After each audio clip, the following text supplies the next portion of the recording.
Yes KCR 22nd release తప్పకుండా చూడండి. 22nd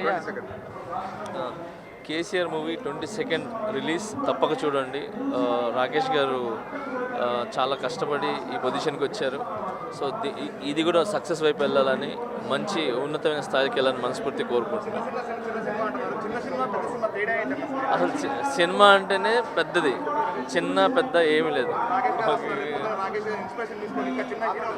చాలామంది రావాలి, ఇలాంటి సినిమాలు ఎన్నో ఇది చాలామంది ఇన్స్పిరేషన్గా తీయాలని మనస్ఫూర్తి కోరుకుంటున్నాను. అండ్ అలానే చిన్న సినిమా పెద్ద సినిమా అనేది లేదు. సినిమా అంటే ఇస్ బిగ్. చిన్న సినిమా అనేది లేదండి. సినిమా అంటేనే బిగ్, అంటే సినిమా అంటేనే పెద్ద. దాని తర్వాత మన అందరం కూడా సినిమా అంటేనే ఒక పెద్ద అనమాట, తర్వాత ఏదైనా కూడా. సో చిన్న పెద్ద మర్చిపోండి.